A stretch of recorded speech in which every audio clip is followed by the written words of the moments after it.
Shalom, everyone. I wanted to put this little short video together. It shouldn't be too long. I don't know. We'll get into some other stuff, I'm sure, but I'm going to try to keep it fairly short. But it's some stuff that is grossly misinterpreted in the modern day Christian churches, and it's a scripture that I want to bring to you, and I want to show you some things in it. So, if you would, let's go to John chapter 8.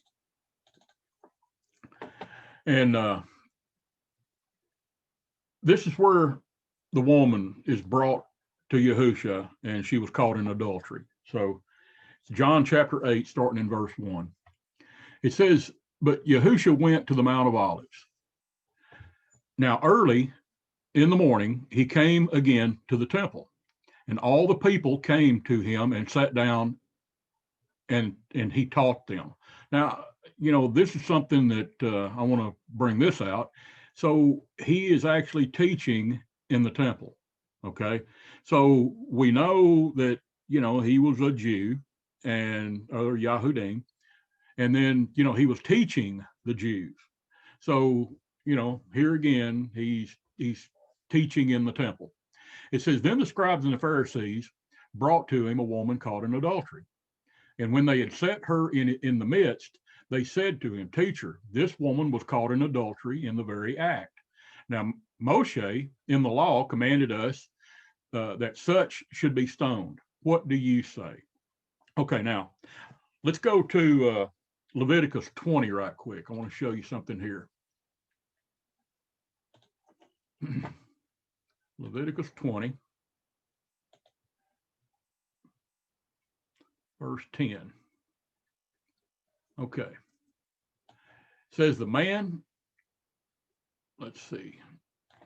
who commits adultery with another man's wife, or he who commits adultery with his neighbor's wife, the adulterer and the adulteress shall surely be put to death.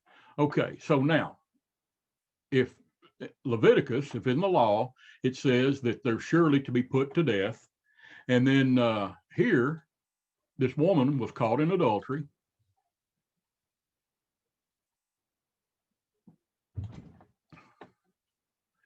So now that you know what the law says about being caught in adultery, and now let's just see what Yahusha does. Okay, let's start back here. It says, "Now Moshe, in the law commanded us that such a woman should be stoned." Okay, so we just went back to Leviticus and saw that. "But what do you say?" And this they said, testing him, that they might have something of which to accuse him. Now, what would they accuse him of? They would accuse him of breaking the law. Okay, because if he doesn't say, if he doesn't say to stone the woman, then the way they see it is that he has broken the law. It says, "But Yahusha stooped down and wrote on the ground with his finger, as though he did not hear. So when they continued asking him, he raised himself up and said to them, 'He who is without sin among you, let him throw the first stone.' And again, he stooped down and wrote on the ground. Then those who heard it, being convicted by their conscience, went out one by one, beginning with the oldest, even to the last. And then Yahusha was left alone, and the woman standing in the midst. Then Yahusha had raised himself up and saw that no one but the woman. He said to her, 'Woman, where are your accusers? The accusers of yours? Has no one condemned you?' And she said, 'No, Master.' And Yahusha said to her, 'Neither do I condemn you. Go and sin no more.'" Okay, now let's go back and look at this. Why didn't Yahusha have her stoned? Well, I've never heard anybody tell me this in a Christian church, but they've always said it's because he was grace and his mercy. Well, that's true, but that's not the reason. He had much grace and much mercy, more than we deserve on both counts. But that's not why he didn't have the woman stoned. according to the law, for a capital offense, in other words, an offense that deserved stoning, there had to be 2 or 3 witnesses. Now, let's look at this. So when he started writing on the ground, writing in the dirt, I mean, people can say what they want to. I've got my own ideas, and I'll tell you what my ideas are. I'm not going to tell you that this is what he was doing, because I don't know what he was writing. Have no idea other than what I believe. I think he was writing the names of those that were standing there, because I think that those same men that were standing there accusing her of being in adultery probably had been with that woman themselves. And when he was writing in the dirt, he was probably, I think, writing their names. And as he was writing their names, he started with the oldest and went to the youngest. And that's what I think it said. It said that, that the oldest down, it says, beginning with the oldest, even to the last. Okay, so he started at the oldest and he just went down the line. So, I mean, why did they leave in that order? And I personally, again, I think he was writing their names. Well, so if they were accusing her of adultery and they were willing to stone her, then he knew that they had probably been with her too, and that they deserved stoning also. So by condemning her, they were condemning themselves. That's why they were leaving, or that's what I think. And again, it doesn't say, it doesn't say why they left.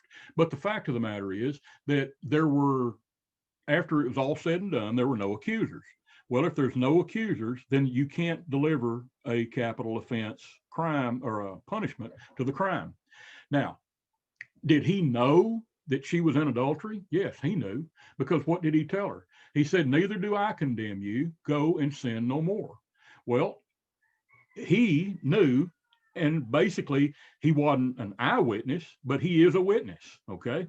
Now, he said that I can't condemn you because there's not enough witnesses to condemn you. So, but he was telling her, go and sin no more. Don't do this anymore. So anyway, so the long story short in this little lesson is that, yes, he is full of grace and mercy. Okay, but that's not the reason he let the woman go. That's not the reason that the woman wasn't stoned. The reason that the woman wasn't stoned is because he had to follow the law. Now, according to what the Pharisees thought, they thought that he would be, he would have to uphold the stoning conviction. Now, had there been 2 or 3 witnesses stayed, then he would have had to uphold the stoning conviction. That's because when you look back at his life, he never violated the Torah.